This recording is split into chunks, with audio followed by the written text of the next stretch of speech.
Petrol ডিজেলের দাম বাড়ার ইঙ্গিত আরবিআই গভর্নরের। পেট্রোল ডিজেল আরও মহার্ঘ হতে পারে মন্তব্য আরবিআই গভর্নর সঞ্জয় মালহোত্রার। জ্বালানি মহার্ঘ হওয়ার ইঙ্গিত আগেই দিয়েছেন হরদীপ সিং পুরী। পেট্রোল ডিজেলের দাম মহার্ঘ হতে পারে, আরও মহার্ঘ হতে পারে, এমনটাই মন্তব্য আরবিআই গভর্নর সঞ্জয় মালহোত্রার।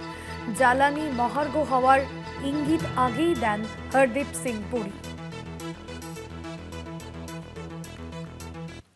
জ্বালানি মহার্ঘ হওয়ার আগে ইঙ্গিত দিয়েছিলেন হরদীপ সিং পুরী। পেট্রোল ডিজেলের দাম বাড়ার ইঙ্গিত আরবিআই গভর্নরের। নিমাই পান্ডা রয়েছেন আমাদের প্রতিনিধি ফোন লাইনে। নিমাইদা, কি জানা যাচ্ছে? দেখো, গতকালই আমরা দেখেছিলাম যে পেট্রোলিয়াম মন্ত্রী তিনি বলছিলেন যে যেভাবে দেশকে অর্থাৎ ভারতবর্ষকে অতিরিক্ত দাম দিয়ে মানে ডলারে অতিরিক্ত ডলার খরচ করে পেট্রোল ডিজেল বা মানে ক্রুড অয়েল কিনতে হচ্ছে, সেক্ষেত্রে কিন্তু একটা সংকট তৈরি হওয়ার সম্ভাবনা রয়েছে। এবং ইতিমধ্যে প্রধানমন্ত্রী নরেন্দ্র মোদী তিনিও জানিয়ে দিয়েছেন বা অ্যাপিল করেছেন যে যাতে পেট্রোল ডিজেলের ব্যবহার কমে এবং জ্বালানি সাশ্রয় করা যায়। তার মাঝখানেই যে গতকাল পেট্রোলিয়াম মন্ত্রী ইঙ্গিত দেন যে এইভাবে চললে, কারণ যে সমস্ত সংস্থা যারা এই পেট্রোল ডিজেল বিক্রি করে তারা কিন্তু অনেকটা লস করছে, কারণ যেহেতু কেনার দাম বেড়ে এবং ব্যারেল প্রতি যেখানে $100 বেশি দিতে হচ্ছে এই কেনার জন্য, ক্রুড অয়েল কেনার জন্য।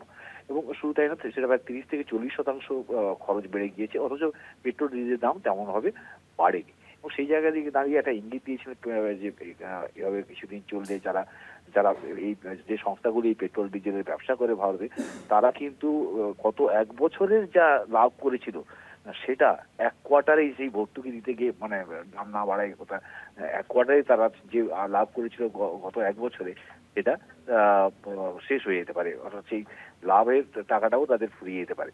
এবং সেই জায়গায় দাঁড়িয়ে আজকে আবার আরবিআই এর গভর্নর তিনি একটি সুইজারল্যান্ডের সঙ্গে একটি বৈঠকে, সেখানে সঞ্জয় মালহোত্রা গভর্নর আরবিআই তিনি বলেছেন যে এভাবে বেশি দিন চলতে পারে না। যদি মধ্যপ্রাচ্যের সংকট আরো দীর্ঘস্থায়ী হয় এবং সেই দীর্ঘস্থায়ী হলে কিন্তু সেটা কিন্তু প্রভাব পড়তে পারে, সেক্ষেত্রে পেট্রোল ডিজেলের দাম বাড়তে পারে বলে বুঝতে পারছো যে একদিকে যখন জ্বালানি সংকট শুরু হয়ে গিয়েছে সারা পৃথিবীতে, কারণ হরমুজ প্রণালী একাংশ চালু রয়েছে, অনেক দেশ সেখান থেকে তেল কিনতে পারছে না বা জ্বালানি গ্যাস কিনতে পারছে না, নিয়ে আসতে পারছে না।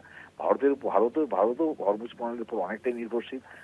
যদিও ভারতের জাহাজ আসছে, ইরান তার পারমিশন দিচ্ছে, কিন্তু সেটা অনেকটা সময় সাপেক্ষ হচ্ছে এবং তার সংখ্যাটাও কমে গেছে। এবং দেশে যাতে এই সংকট শুরু না হয় বা তার সংকটের আগে থেকে যাতে মানুষ যদি আগে থেকে সারা দেশবাসী যদি সামনে এগিয়ে আসেন, তাহলে কিন্তু এই সংকট মোকাবিলা করা সম্ভব বলে প্রধানমন্ত্রী আবেদন করেছিলেন। তারপর হরদীপ সিং পুরী যে পেট্রোলিয়াম মন্ত্রী তিনি গতকাল বলেছিলেন।